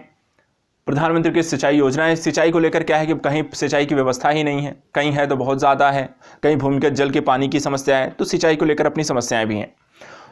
अब इसके लिए प्रधानमंत्री की सिंचाई योजना लागू की गई। वाटरशेड, हर खेत को पानी संबंधी योजनाएं लेकर आई गई। सूक्ष्म सिंचाई को बढ़ाया गया। साथ ही यहाँ पे फर्टिगेशन, मल्चिंग को लेकर आया गया, जिसके माध्यम से वहाँ पर उर्वरक और पानी को मिक्स करके वहाँ पर पौधों को देने की व्यवस्था लेकर आई गई। नदी जोड़ो परियोजना के माध्यम से वहाँ पर गाँव गाँव को जोड़ना है और वहाँ पर नहरों के माध्यम से पानी पहुँचाने की व्यवस्था भी की गई, ताकि सिंचाई की समस्या आपकी समाप्त हो सके। उर्वरक के अंतर्गत एनपीके है, जो को भारत में हर तरीके की व्यवस्था नहीं है। सभी दूसरी चीज़ समस्या है कि एनपीके किसानों को सही मात्रा में कितना देना है, नहीं देना, इसकी भी समस्या होती है। साथ ही इसको लेकर कुछ उपाय किए गए कि सभी लोग अगर अफोर्ड नहीं कर सकते तो उर्वरकों को वहाँ पे सब्सिडी पे दिया जाएगा, डायरेक्ट बेनिफिट ट्रांसफ़र के थ्रू प्रोवाइड कराया जाएगा। ठीक है, यहाँ पे डीबीटी होगा, डायरेक्ट बेनिफिट ट्रांसफ़र। और सॉइल हेल्थ कार्ड जारी किया गया ताकि मिट्टी की गुणवत्ता को पता कराया जा सके। साथ ही नीम लेपित यूरिया जारी किया गया, जिससे नीम कोडेड यूरिया, जिससे वहाँ पर उसको नुकसानों से बचाया जा सके। तो फसलों को इस तरीके से यहाँ पर उर्वरक को लेकर सरकार द्वारा काफ़ी सारे काम किए गए। कीटनाशकों को लेकर अगर बात करें तो यहाँ पर 25 फसलों को नुकसान से बचाने के संदर्भ में कीटनाशकों का प्रयोग किया जा रहा है। केमिकल स्प्रे के कारण भी काफ़ी सारा लेकिन नुकसान होता है, क्योंकि वो फसलों को नुकसान पहुँचाते हैं, जीव को नुकसान पहुँचाते हैं, और वही जो केमिकल होते हैं भोजन इत्यादि के संदर्भ में मनुष्यों के पेट में भी जाता है। ऑर्गेनिक पेस्टिसाइड जो होते हैं इसका प्रयोग हम बेहतर लेकिन कर सकते हैं। जैविक कृषि को बढ़ावा दिया जा सकता है, और इसके संदर्भ में सरकार द्वारा काफ़ी कुछ योजनाएं शुरू की गई, जैसे प्रधानमंत्री कृषि विकास योजना। और इसके अंतर्गत जो केंद्र सरकार है 60% और राज्य सरकार 40% इसमें योगदान करेगी। जो पहाड़ी क्षेत्र हैं वहाँ पर 90% केंद्र सरकार और राज्य सरकार 10% योगदान करेगी इन योजनाओं में। कृषि आगत के संदर्भ में दूसरा जो टॉपिक है फार्म मशीनीकरण है। इसके अंतर्गत अगर हम बात करें तो किसानों को कह सकते हैं कि मशीनों के माध्यम से कृषि को उत्पादन को बढ़ाने के संदर्भ में प्रयोग किया जाएगा, जिसमें ट्रैक्टर इत्यादि हैं। कृषि के आपको बुआई के संदर्भ में है या कटाई को लेकर जो मशीनों का प्रयोग किया जाता है वो उसे हम कहते हैं फार्म मशीनीकरण। अब यहाँ पर इसका लाभ ये होगा कि उत्पादन बेहतर हो जाएगा, संसाधन की कम आवश्यकता होगी, नुकसान वहाँ पर आपको कम होगा। लेकिन समस्याएँ ये हैं कि बहुत महंगी होती हैं, सभी किसान इसे अफोर्ड नहीं कर सकते हैं, और इनका आसपास के क्षेत्रों में इनको ठीक करने की भी व्यवस्था नहीं होती, रिपेयरिंग की व्यवस्था नहीं होगी। तो उपाय के संदर्भ में किस तरीके से सरकार यहाँ पर अवसंरचनात्मक विकास करे, किसानों को सस्ते दामों पर ये मशीनें उपलब्ध कराएं, ऋण पे भी हम इनको उपलब्ध करा सकते हैं, तो ये सारी व्यवस्था हम कर सकते हैं। अब इसके बाद आता है कि कृषि ऋण की व्यवस्था भी बहुत ज़रूरी है। कृषि ऋण किसके माध्यम से दिया जाता है, तो सरकारी बैंक हैं। कृषि ऋण को लेकर कृषि ऋण माफ़ी की भी केंद्र सरकार द्वारा व्यवस्था कर दी जाती है। किसानों की आय को दोगुना करने संबंधी भी प्रयास किए जा रहे हैं, ताकि यहाँ पर आय कृषि संबंधी निवेश को लेकर, कोई आय को लेकर, यहाँ पर पैसे को लेकर कोई दिक्कत ना हो। इसके अतिरिक्त कृषि बीमा भी, प्रधानमंत्री फसल बीमा योजना लागू की गई, ताकि किसानों की फसलों को होने वाले नुकसान से बचाया जा सके, या अगर नुकसान होता भी है तो उनको उसकी आपूर्ति यहाँ पर राशि के रूप में की जा सके। अब भारतीय अर्थव्यवस्था में कृषि वाणिज्य की बात कर लेते हैं। देखिए, कृषि वाणिज्य के संदर्भ में कृषि उत्पादन विपणन समिति है, एपीएमसी है, जिसे हाल ही के कानूनों के द्वारा निरस्त करने की भी बात की है। तो जब हम लेकर आएंगे अपना नया टॉपिक लेके आएंगे करंट वाले टॉपिक में, तो इसको फिर डिस्कस करेंगे कानूनों के बारे में भी। कृषि उत्पाद विपणन व्यवस्था मंडी व्यवस्था है। ये समस्या ये है कि इसमें राजनीतिकरण बहुत ज़्यादा है। कीमतों की जो होती है, किसी भी क्रय करने को लेकर वहाँ पर कोई किसान फसल अपनी बेचने जा रहा है तो उसको वहाँ पे मूल्य चुकाना पड़ता है, पहले टैक्स एक तरीके से देना पड़ रहा है, फीस देनी पड़ती है पंजीकरण के लेकर। साथ ही वहाँ पे अच्छी अवसंरचनात्मक व्यवस्था नहीं होती है जहाँ पर अपनी फसल को सेल आउट करने जाते हैं। उपाय क्या है इसके लिए? Agricultural produce and livestock marketing act 2017 और कॉन्ट्रैक्ट फार्मिंग एक्ट 2018 लेकर आया गया, और किसानों को बेहतर व्यवस्था के माध्यम से, कॉन्ट्रैक्ट फार्मिंग के माध्यम से किसानों को अपनी उपज को सीधे यहाँ पर व्यापारियों के साथ बाय कॉन्ट्रैक्ट करके उत्पादन करें, और किसान वहाँ पर उसको किसानों को सारी जो व्यवस्था है व्यापारियों द्वारा उपलब्ध कराया जाए और उनको मूल्य भी वहाँ पर उपलब्ध कराया जाए। ई राष्ट्रीय कृषि बाजार एक व्यवस्था सरकार द्वारा विकसित की गई जिसे इलेक्ट्रॉनिक ट्रेडिंग प्रक्रिया कहते हैं। जैसे अमेजॉन इत्यादि है, फ्लिपकार्ट है, जिसमें खरीदार और बेचने वाले दोनों होते हैं। जो खरीदता है बेचता है, अपना पैसे पेमेंट किए उत्पाद आपके घर आ जाता है। ठीक ऐसे ही व्यवस्था ई राष्ट्रीय कृषि बाजार है, ई नैम में भी है। इलेक्ट्रॉनिक ट्रेडिंग प्रक्रिया है, इसमें एग्री मिनिस्ट्री जो होती है यहाँ पर इसको संचालित करती है। इसमें 580 से ज़्यादा एपीएमसी जो मंडियाँ हैं वो इसमें पंजीकृत हैं। 2016 में इसकी घोषणा की गई, 2019 से प्रारंभ है और दूर दराज के क्षेत्रों तक अभी ये लेकिन पहुंच नहीं पाई है, जो इसकी अपनी एक समस्या यहाँ पर दिखाई देती है। साथ ही ग्रामीण कृषि बाजार, स्थानीय बाजार संख्या 22,000 नाबार्ड द्वारा यहाँ पर वित्त पोषित हैं। तो बाजार हाट की भी सुविधा विकसित की जा रही ताकि किसानों को अपनी आय, अपनी फसल को बेचने को लेकर वहाँ पर सुविधा प्रदान की जा सके। कृषि वाणिज्य को और बेहतर करने के संदर्भ में भारत सरकार द्वारा कृषि निर्यात नीति 2018 लाई गई और यहाँ पर निर्यात उत्पादों में विभिन्नता लाना, निर्यात क्षेत्रों में विभिन्नता लाना, मूल्यवर्धित उत्पादों के निर्यात में वृद्धि करना, वस्तुओं की गुणवत्ता की जांच सुनिश्चित करना, शोध व अनुसंधान को बढ़ावा देने जैसे कार्य इसके अंतर्गत किए जा रहे हैं। न्यूनतम समर्थन मूल्य के माध्यम से भारत सरकार द्वारा यहाँ पे 22 फसलें प्लस यहाँ पर गन्ना को इसके अंतर्गत यहाँ पे सम्मिलित किया गया है। इसमें 14 खरीफ फसलें हैं, 6 रबी की फसलें हैं, 3 व्यावसायिक फसलें इसमें सम्मिलित की गई हैं।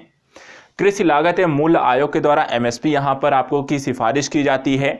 एमएसपी की जो गणना की जाती है A2 प्लस FL प्लस को मल्टीप्लाई 1.5 से किया जाता है, अर्थात कि एग्रीकल्चर में जो भी वहाँ पर लागत लगती है किसानों की, उसके 1.5 गुना वहाँ पर उनको राशि पे की जानी चाहिए। आर्थिक मामलों की कैबिनेट समिति के द्वारा एमएसपी को मंजूरी दी जाती है और एफसीआई और नॉफेड जैसी संस्थाएं सरकार की तरफ से किसानों से इसकी खाद्यान्नों की या अन्य फसलों की जो होती है खरीद करती है। इसके लाभ क्या हैं? तो किसानों को फसल का उचित मूल्य प्राप्त होता है। एमएसपी के कारण अन्य अल्प जो होते हैं व्यापारी, उनको बहुत कम मूल्य पर किसानों से उत्पाद नहीं खरीदा जाता, जिससे उनको नुकसान कम होता है। इसके अतिरिक्त कृषि क्षेत्र में खाद्य महंगाई की अपनी एक समस्या है, क्योंकि फसलें कम उत्पादित होंगी, डिमांड ज़्यादा होगी तो इन्फ्लेशन, वहाँ पे फूड इन्फ्लेशन बढ़ता है। इसके कारण वस्तुओं की आपूर्ति में कमी और लोगों की आय में वृद्धि भी एक समस्या है, जिसके कारण यहाँ पर फूड इन्फ्लेशन में वृद्धि होती है। उपाय के तौर पे हम मिनिमम एक्सपोर्ट प्राइस यहाँ पर निश्चित कर सकते हैं। आवश्यक वस्तु अधिनियम के माध्यम से वहाँ पे वस्तुओं की जमाखोरी को रोक सकते हैं। ओपन मार्केट सेल योजना को निर्धारित कर सकते हैं और टॉप अर्थात टोमेटो, ओनियन और पोटैटो योजना के माध्यम से इन चीज़ों के और भी ज़्यादा उत्पादन को बढ़ावा दिया जा सकता है। समस्याएं लेकिन फिर भी हैं। जलवायु परिवर्तन के कारण हो सकता है, कीटों का प्रभाव और फसलों संबंधी बीमारियों के कारण फसलों के नुकसान जो होते हैं वो हो सकते हैं और इसके कारण फूड इन्फ्लेशन की समस्या देखने को मिल सकती है। कृषि के बाद पशुपालन के बारे में थोड़ी सी जानकारी यहाँ पर देखिए। पशुपालन जो है अनुच्छेद 48 में अगर कहा जाए तो वहाँ पे भी लिखा होगा कि पशुपालन और संरक्षण संबंधी इनके कार्य किए जाने चाहिए। राज्यों को वहाँ पर दिया गया है ये आदेश, अर्थात नीति निर्देशक तत्वों में जानकारी है। ऑपरेशन फ्लड जारी किया गया था 1970-1996 में, जिसके माध्यम दुग्ध उत्पादन को बढ़ाया गया। इसी में कुछ रिवोल्यूशंस हैं, क्रांति हैं, जिसे हम व्हाइट रिवोल्यूशन कहते हैं। यहाँ पे 100% से यूनियन अर्थात केंद्र सरकार द्वारा संचालित किया गया। कुछ अम्ब्रेला योजनाएं इसके अंतर्गत लेकर आई गई। अम्ब्रेला योजना के अंतर्गत यहाँ पे पशुधन संजीवनी, पशुधन हार्ट पोर्टल, राष्ट्रीय गोकुल मिशन और नेशनल कामधेनु ब्रीडिंग सेंटर स्थापित किए गए। इनके माध्यम से इन पशुओं की बेहतर ब्रीड को तैयार करना, उनके दुग्ध उत्पादन या अन्य तरीके की व्यवस्था को सुनिश्चित करना, इनके खाद्यान्न और उनके संरक्षण जैसी योजनाओं को सुनिश्चित करना, ये सारा कुछ यहाँ पर इन योजनाओं के माध्यम से पशुओं के संरक्षण, उत्पादन, उनकी नस्ल के बेहतरी के संदर्भ में कार्य किए गए। इसके बाद ब्लू रिवॉल्यूशन की अगर हम बात करें, ब्लू रिवॉल्यूशन जो रिलेट करता है वो अवसंरचना के आधुनिकीकरण से रिलेटेड करता है। इसमें आपका विपणन है, कोल्ड स्टोरेज इत्यादि की यहाँ पर व्यवस्था इसमें की गई है। मछुआरों के कल्याण हेतु इसमें कार्य किए गए हैं। साथ ही आवास और पेयजल की व्यवस्था इसमें की गई है। मछलुओं को इनलैंड मछली पालन और एक्वाकल्चर को बढ़ावा दिया गया है। मैरीकल्चर को यहाँ पर आपको बढ़ावा दिया गया है और साथ ही साथ यहाँ पर निजी संस्थाओं को भी इसमें अवसर दिया गया है, ताकि हम ब्लू रिवॉल्यूशन अर्थात मछलियों के उत्पादन में किस तरीके से वृद्धि ला सकते हैं, उसके लिए किस तरीके से कार्य किया जा सकता है, उसको यहाँ पर हम ब्लू रिवॉल्यूशन के अंतर्गत रखते हैं। कुछ अन्य क्रांतियाँ भी हैं जिनको लेकर आपके एग्जाम में क्वेश्चन पूछे जा सकते हैं, जैसे कि ब्लैक क्रांति या काली क्रांति किससे संबंधित है? पेट्रोलियम उत्पादन। पीली क्रांति तिलहन उत्पादन। भूरी क्रांति कोको या चमड़ा उत्पादन। स्वर्ण क्रांति फल बागवानी शहद, हरित क्रांति हरित क्रांति यहाँ पर उर्वरक की नहीं होगी, ये आपकी भूरी क्रांति भी हो सकती है। यहाँ पर हरित क्रांति में फसलों के खाद्यान्न के संदर्भ में है। गोल क्रांति आलू है, गुलाबी क्रांति झींगा मछली है, रजत क्रांति यहाँ पर आपके कपास है और बादामी क्रांति यहाँ पे मसाला क्रांति के संदर्भ में है। तो इस तरीके से यहाँ पर अगर हम देखें तो ये सारी चीज़ें जो हैं क्रांतियों कृषि क्रांतियों से संबंधित आपको इसमें दिखाई गई हैं। अब बात करते हैं एग्री एक्सटेंशन सर्विस के बारे में। तो अनौपचारिक शिक्षा प्रक्रिया इसके अंतर्गत लाया गया है, जिसमें किसान मटीला गांव सलाह प्रशिक्षण सूचना इत्यादि इसमें सम्मिलित की गई। किस तरीके से गांवों को यहाँ पर किसानों को किस तरीके से व्यवस्था उत्पन्न कराई जा सकेगी, उनको सलाह कैसे दिया जाना है, नई तकनीकों के बारे में किस तरह प्रशिक्षित करना है, सूचनाएं उन तक पहुँचाने के लिए कार्य किए जाएंगे। यहाँ पे जो चैनल डिलीवरी है अर्थात किस तरीके तक इनसे पहुँचा जा सकता है किसानों के मध्य, तो व्यक्तिगत तौर पर वार्तालाप सुनिश्चित करना या सामूहिक तौर पे आयोजन करना या प्रिंट मीडिया के माध्यम से, मास मीडिया के माध्यम से या ई तकनीकी के माध्यम से किसानों तक इस प्रकार की सारी जानकारी को सुनिश्चित करना है। कई सारी कृषि संस्थाएं हैं जो कृषि उत्पादों को बेहतर करने के संदर्भ में, उसको बढ़ाने के संदर्भ में कार्य कर रही हैं। जैसे भारतीय कृषि अनुसंधान परिषद है, अध्यक्ष इसके नरेंद्र सिंह तोमर हैं। कार्य इनका है कृषि अनुसंधान, उच्च गुणवत्ता के बीज प्रशिक्षण किसानों को देना, जागरूकता कार्यक्रम संचालित करना, विश्वविद्यालयों को यहाँ पर इसमें सम्मिलित करना और कृषि शिक्षा योजना को यहाँ पर संचालित करना। यह सारा कार्य भारतीय कृषि अनुसंधान परिषद के द्वारा किया जाता है, जिसमें कृषि के उसके उत्पादन और उसके विकास के लिए कार्य करना। इसके अतिरिक्त अब बात करते हैं कुछ औद्योगिक क्षेत्रों के बारे में। कृषि के बाद हम आएंगे अपने द्वितीयक अर्थात दूसरे सेक्टर में। एग्रीकल्चर सेक्टर के साथ साथ इंडस्ट्रियल सेक्टर भी हमारा इसके अंतर्गत आता है। इंडस्ट्रियल सेक्टर की बात करें तो यहाँ पर इसमें लाभ के संदर्भ से अगर देखें तो इसमें जो रोजगार है 42% कृषि में है, 34% सेवा सेक्टर में, 24% उद्योग क्षेत्र में है। जीडीपी में लेकिन अगर हम योगदान के दृष्टिकोण से देखें तो 53% सेवा क्षेत्र का, 59% उद्योग का, 29% उद्योग का और 17% कृषि का आता है। साथ ही अगर औद्योगिक क्रांतियों की अगर इसमें हम बात करते हैं तो औद्योगिक क्रांति के संदर्भ में 1948 की अगर हम बात करें सबसे पहले आई, फिर मिश्रित अर्थव्यवस्था के उद्योग पर इसमें बल दिया गया। दूसरी औद्योगिक नीति आई जिसको 1956 में उद्योगों का वर्गीकरण, निजी क्षेत्र राज्य के अनुसार कार्य करना, ग्रामीण व लघु उद्योगों को प्रोत्साहन देना, प्रादेशिक विषमता को दूर करना और विदेशी पूंजी निवेश को नियंत्रित करने जैसे उपायों को इसमें सम्मिलित किया गया। एमएसएमई सेक्टर की बात करें तो एमएसएमई सेक्टर में यहाँ पर सूक्ष्म लघु एवं मध्यम उद्योग की परिभाषा भी बदली गई है। अब नई जो परिभाषा वो ये है कि किसी भी विनिर्माण एवं सेवा क्षेत्र में एमएसएमई सेक्टर वो होंगे जिनका निवेश 1 करोड़ और टर्नओवर 5 करोड़ होगा, और लघु में 10 करोड़ यहाँ पर निवेश और 50 करोड़ टर्नओवर होगा, और मझोले उद्योग उन्हें कहा जाएगा जिनका निवेश 20 करोड़ और उनका टर्नओवर 100 करोड़ होगा। योजनाएं भी कुछ संचालित की गई हैं जिसके माध्यम से यहाँ पर एमएसएमई सेक्टर उद्योग को बढ़ावा दिया गया है, जिसमें पीएम एम्प्लॉयमेंट जनरेशन प्रोग्राम है जिसके माध्यम से लोगों को रोजगार उत्पन्न करना है, एस्पायर योजना के माध्यम से प्रशिक्षण करना है, उद्यमी मित्र योजना, उद्योग एलहौर मेमोरीज के माध्यम से यहाँ तक नए उद्योगों को अपने आधार पर कह सकते हैं कि उद्योगों को स्वयं रोजगार स्वरोजगार की स्थितियों को विकसित करना, उसके लिए उनको प्रशिक्षण वित्त की सहायता उपलब्ध कराना है। ऐसे ही स्फूर्ति योजना है, उसमें कौशल प्रशिक्षण प्रोवाइड कराना है। एमएसएमई यहाँ पर एक्ट है जिसके माध्यम से एमएसएमई सेक्टर को बढ़ावा देना है। एमएसएमई संपर्क के तहत यहाँ पर लोगों को जोड़ना है जिनको रोजगार चाहिए, जिनको रोजगार देना है। पब्लिक प्रोग्राम ऑर्डर है, ई मार्केट लिंकेज के माध्यम से लोगों को एक दूसरे से लिंक करना है एक प्लेटफॉर्म के माध्यम से। इसमें फंड्स ऑफ फंड्स के माध्यम से 50 अरब करोड़ की पूंजी का भी निवेश किया गया है ताकि यहाँ पर इस तरह की एमएसएमई सेक्टर को यहाँ पर विकास दिया सके, उनके विकास के लिए कार्य किया जा सके। अब बात करते हैं कुछ सार्वजनिक उद्यम के संदर्भ में क्या है। तो सार्वजनिक उद्यम की अगर हम बात करें इसमें तो देखिए सार्वजनिक उद्यम में एक जानकारी आती है, एक क्वेश्चन आपसे पूछा जाता है कि महारत्न, नवरत्न और मिनी रत्न कंपनियां क्या होती हैं, तो इनको थोड़ा सा समझ लीजिए। महारत्न कंपनियां जिनका औसत शुद्ध मूल्य होता है 15,000 करोड़ हो, जिनका टर्नओवर 25,000 करोड़ हो, 5,000 करोड़ जिनका शुद्ध लाभ हो, और जो नवरत्न कंपनियों का दर्जा जिन्हें पहले से प्राप्त रहा हो। नवरत्न कंपनियां क्या होंगी? मिनी रत्न कंपनी पहले से रही हों, 5 साल में इन्होंने 3 साल उत्कृष्ट रेटिंग प्राप्त की हो, 4 स्वतंत्र निदेशक होने चाहिए, 6 मानकों पर ये 6 मानक में ये कम से कम 60 अंक लाने चाहिए इनको 100 में से। मिनी रत्न कंपनियों की बात करें, ये 3 साल का इनको मुनाफा होना चाहिए, 3 साल मुनाफा हुआ किसी एक वर्ष 30 करोड़ से अधिक का इनको मुनाफा होना चाहिए, और 2002 से अब तक ऐसे 74 कंपनियों को मिनी रत्न का दर्जा दिया गया है। सार्वजनिक उद्यम के कार्य क्या हैं? कल्याणकारी कार्यों को संचालित करना, साथ ही यहाँ पर गैर कर व्यवस्था है, रोजगार देना है, रोजगार में वृद्धि सुनिश्चित करना है। ये सारा काम आपको सार्वजनिक उद्यम के अंतर्गत आता है।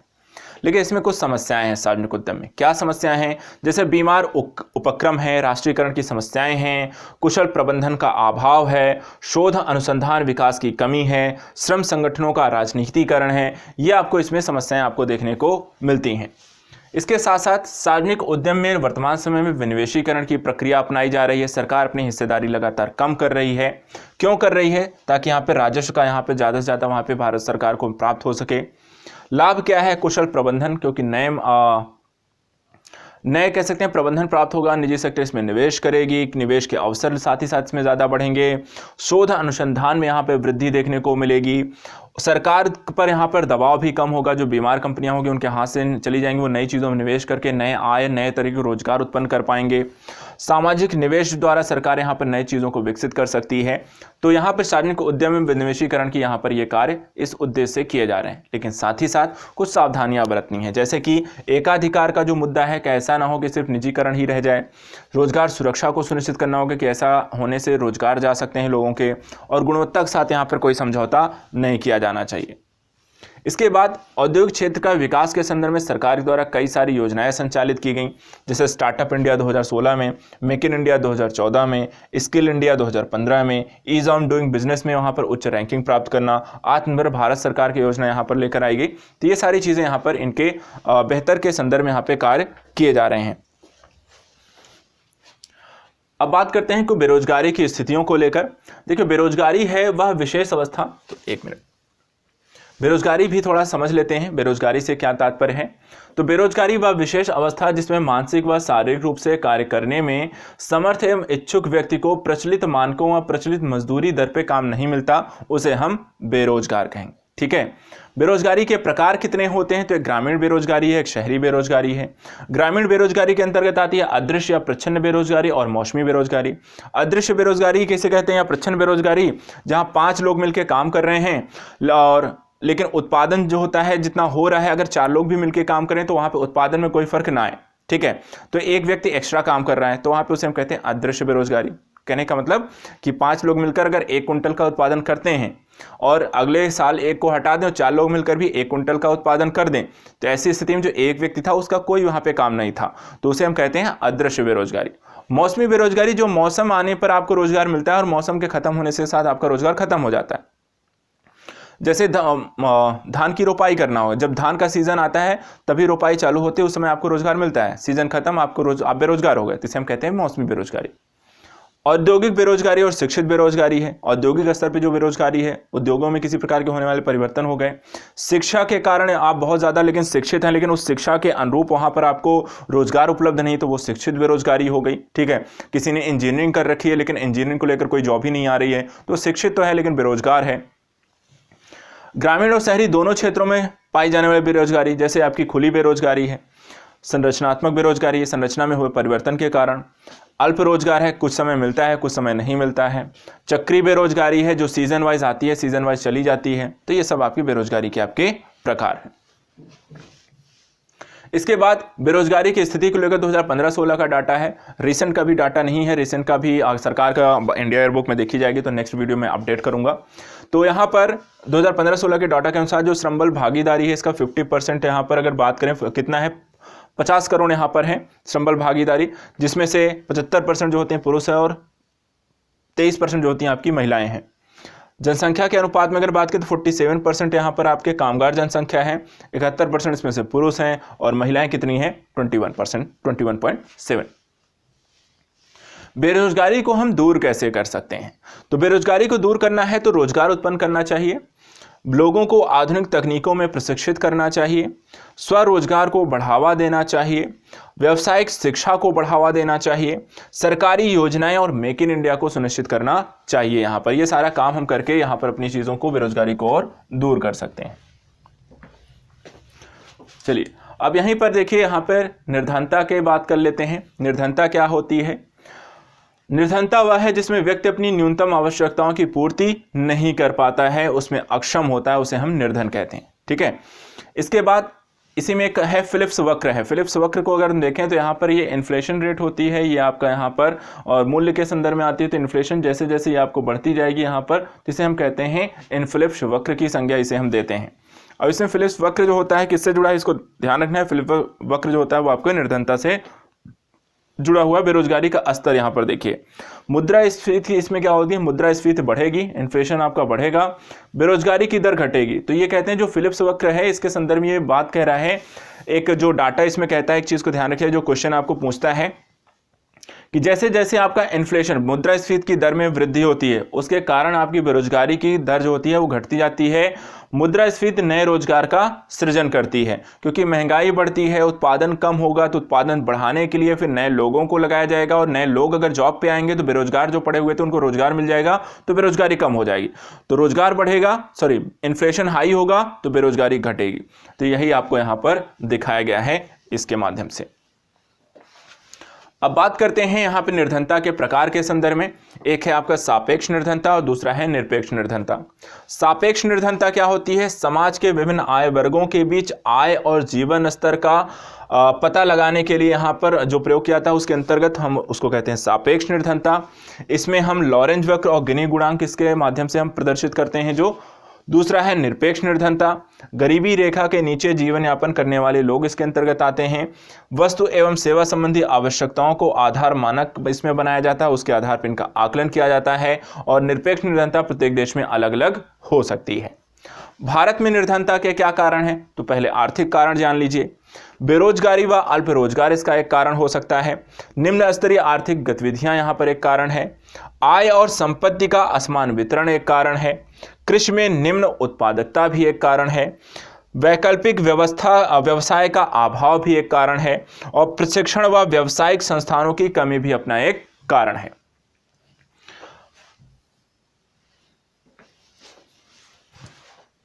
इसके अतिरिक्त पूंजी निर्माण और निवेश की जो दर है वो काफ़ी यहाँ पर कम है आपकी।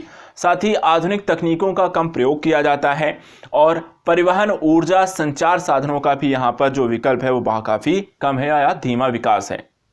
और निर्धनता के कारण का जो दूसरा कारण है वो है सामाजिक कारण। सामाजिक तौर पर अगर हम बात करें तो यहाँ पर तीव्र गति से बढ़ती जनसंख्या, भारतीय समाज का रूढ़िवादी व परंपरागत विचारों से ग्रस्त होना, भूमि सुधार लागू करने में असफल होना, ग्रामीण क्षेत्रों से उच्च स्तरीय प्रवासन होना, भारतीय समाज में जाति प्रथा, धार्मिक एवं सामाजिक परंपराओं का प्रचलन होना, ये सारी चीजें यहाँ पर सामाजिक कारणों के अंतर्गत आती हैं। इसके अतिरिक्त निर्धनता के दुष्परिणाम क्या हैं, तो निर्धनता के कारण क्या होगा, भूखमरी, कुपोषण। लोग अपनी खाने पीने की जो आवश्यकताएं हैं उसको पूरी नहीं कर पाएंगे, स्वास्थ्य खराब होगा तो कुपोषण का शिकार होंगे। समाज में असमानता में वृद्धि होगी, निम्न जीवन स्तर होगा, स्वच्छता का अभाव होगा, अशिक्षा की समस्या में वृद्धि होगी, समावेशी विकास में बाधा उत्पन्न होगी। इसके अतिरिक्त आत्महत्या की घटनाओं में वृद्धि, बाल श्रम में वृद्धि, अत्यधिक गतिविधियां, ये सारी चीजें आपको अत्यधिक तौर पर वहां पर देखने को मिलेंगी। तो इसको दूर कैसे कर सकते हैं, दूर करने के संदर्भ में क्या करना होगा, तो जीडीपी में तीव्र वृद्धि, तीव्र गति से अर्थव्यवस्था का विकास होना चाहिए, जनसंख्या वृद्धि कम होनी चाहिए, रोजगार के नए अवसरों का सृजन करना चाहिए, कृषि क्षेत्र का तेजी से विकास होना चाहिए ताकि ज़्यादा खाद्यान्न उत्पादन हो, लोगों को रोजगार भी मिले, साथ साथ उनके कुपोषण की स्थितियां ना हो, समावेशी तीव्र आर्थिक समृद्धि हो, व्यवसायिक व तकनीकी शिक्षा को बढ़ावा दिया जाए, निवेश में पूंजी निर्माण, बजट में वृद्धि हो, कर प्रणाली में सुधार करना और स्वरोजगार के नए अवसर सृजित करना, ये सारी चीज हम यहां पर इसके अंतर्गत कर सकते हैं। इसके अतिरिक्त गिनी गुणांक क्या होता है, तो समाज में व्याप्त आय व संपत्ति के असमान वितरण की सांख्यिकी माप ही यहां पर आपको गिनी गुणांक कहते हैं। इसमें 0 अगर है तो समाज के सभी व्यक्तियों के पास आय समान होगी, और यदि 1 है तो समाज के जो होते हैं वर्गों के मध्य जो होती हैं आय, यहाँ पर पर्टिकुलर जो अमीर हैं या एक पर्टिकुलर वर्ग के पास यहाँ पर ज़्यादा से ज़्यादा आय होगी। ये यहाँ पर आपका गिनी गुणांक है। अगर ये 0 पर रहेगा तो यहाँ पर सही है, 0 सबके पास समान आय है। लेकिन यदि ये वक्र के रूप में आता है तो इसके मतलब समाज में जितना ज़्यादा ये वक्र होगा यहाँ पर, ये आपको उतने ही ज़्यादा यहाँ पे असमानता आपको देखने को मिलती है। तो इस तरीके से एक तो गिनी वक्र है, दूसरा यहाँ पे लॉरेंज वक्र होता है। ठीक है, लॉरेंज वक्र क्या है, 1965 में यहाँ पे मैक्स और लॉरेंज ने इसे प्रस्तुत किया था। किसी देश के लोगों के मध्य आय की विषमता के मापन के संदर्भ में हम इसका प्रयोग करते हैं। निरपेक्ष समता रेखा समान में आय की समता को प्रदर्शित करता है, अर्थात ये वाली जो लाइन है, अगर यहाँ पर ये लाइन आपको सीधी है यहाँ पर, तो इसे हम कहते हैं कि यहाँ पर जो आय की स्थिति है वो सभी के मध्य समान है। लेकिन यदि यहाँ पर ये ज्यादा वक्र यहाँ पर लेती है तो लोगों के मध्य असमानता आय को लेकर ज्यादा होगी, इसे हम लॉरेंज वक्र कहते हैं। इसके अतिरिक्त गरीबी का दुष्चक्र एक संज्ञा है। तो गरीबी का दुष्चक्र जो है वो प्रोफेसर रागनर नक्शे के द्वारा प्रतिपादित किया गया था। और इसके अंतर्गत होता क्या है कि गरीबी के दुष्चक्र के अंतर्गत कि यहाँ पर लोग एक के बाद एक जो होती है समस्याओं से ग्रस्त होते रहते हैं। वो गरीबी में इस तरह से फंस जाते हैं कि वो लगातार गरीबी के दुष्चक्र से कभी बाहर निकल ही नहीं पाते हैं। कम उत्पादन होगा, कम आय होगी, कम खाना खाएंगे, कम वहाँ पर आय होने के कारण लोगों को रोजगार जाएगा, उसके कारण फिर से और लोगों को वहाँ पर लोगों को निकाला जाएगा और लोग बेरोजगार होंगे। तो इस तरीके से लोग क्या होते हैं, वो एक गरीबी के दुष्चक्र में आपको फंसे रहते हैं। अब यहाँ पर देखिए तो इसमें दो पक्ष आते हैं, एक मांग पक्ष आता है, एक पूर्ति पक्ष आता है। मांग पक्ष में क्या होता है, अल्प रोजगार, अल्प रोजगार होगा तो निर्धनता होगी, निर्धनता होगी कम आय होगी, कम आय होगी तो कम मांग उत्पन्न करेंगे, कम मांग उत्पन्न करेंगे कम उत्पादन होगा, कम उत्पादन होगा तो यहाँ पे अल्प रोजगार बना रहेगा। तो इस तरीके से एक मांग पक्ष के कारण होता है। दूसरा यहाँ पर पूर्ति पक्ष के कारण भी होता है। पूर्ति पक्ष में कैसे, देखिए यहाँ पे अल्प आय है तो निर्धन होंगे, निर्धन लोग होंगे तो उनकी निम्न आय होगी, निम्न आय होगी तो वहाँ पे निम्न बचत होगी, निम्न बचत होगी तो कम उत्पादन होगा, कम उत्पादन होगा तो फिर और भी अल्प आय वहाँ पे मिलेगी। और इस तरीके से यहाँ पर ये पूर्ति पक्ष के माध्यम से भी आपकी यहाँ पर ये गरीबी का दुष्चक्र बना रहता है। तो जो गरीबी का दुष्चक्र है वो मांग पक्ष से भी होता है और पूर्ति पक्ष से भी यहाँ पर आपको देखने को मिलता है। और एट द लास्ट यहाँ पर एक निर्धनता जाल है। निर्धनता जाल से क्या तात्पर्य है, वह स्थिति जिसमें सामाजिक सुरक्षा जैसे बेरोजगारी भत्ता, विधवा पेंशन आदि के अंतर्गत सरकार को से राहत पाने वाला व्यक्ति रोजगार की तलाश बंद कर देता है, क्योंकि उसे जो रोजगार प्राप्त होता है उसमें मिलने वाला पारिश्रमिक सरकार द्वारा किए जाने वाले भुगतान से कम होता है। अर्थात यदि सरकार को आपके पास रोजगार नहीं है, सरकार बेरोजगारी भत्ता देना शुरू करे और बेरोजगारी भत्ता वो इतना दे रही हो कि उसके बदले जो आप रोजगार करने जा रहे हैं, कोई रोजगार मिल भी रहा है तो वहां पर उसमें रोजगार के रूप में जो आय मिल रही है वो कम हो। एग्जाम्पल वाइज सरकार आपको 10,000 रुपये बेरोजगारी भत्ता दे रही है, आपको एक रोजगार मान लो मिलता भी है, उस रोजगार में आपको 5,000 मिल रहा है, तो व्यक्ति फिर ऐसा रोजगार क्यों मिलेगा जहां पर बेरोजगारी भत्ता उससे ज्यादा मिलता है। तो ऐसी जब स्थिति उत्पन्न होती है तो उसे हम कहते हैं निर्धनता जाल, लोग काम करना ही नहीं चाहेंगे। तो इस तरीके से यहाँ पे इकोनॉमी में आज हमने यहाँ पर जो बेसिक कॉन्सेप्ट की ज़रूरतें थी आपके एग्जाम के लिए उसको यहाँ पे पूरी कर लिया है इकोनॉमी में। सेकंड वीडियो में लेकर आऊँगा, उसमें जो इतना भी करंट आपका बचा होगा, जो फैक्ट आपके एग्जाम में पूछे जाते हैं उनको लेकर हम डिस्कस कर लेंगे। तो आपकी जो इकोनॉमी से रिलेटेड जितना भी चीज़ें हैं वो आपकी कंप्लीट हो जाएंगी। लेकिन आप इस वीडियो को एक बार अच्छे से पूरा अगर देख लिया तो बहुत अच्छी बात है, अगर जिन नहीं देखा है पूरा ज़रूर देख लीजिएगा। इकोनॉमी से रिलेटेड आपके सारे क्वेश्चन यहाँ से हल हो जाएंगे। सारी बेसिक चीज़ों को मैंने इसमें कवर कर लिया है। अब बात फैक्ट और करंट की रह गई है, तो हम नेक्स्ट वीडियो में उसको भी कवर कर लेंगे। तो आज के लिए इतना ही, अच्छे से तैयारी करिए, एग्जाम में इस बार सफल होना है। गुड लक मेरी तरफ से, थैंक यू सो मच।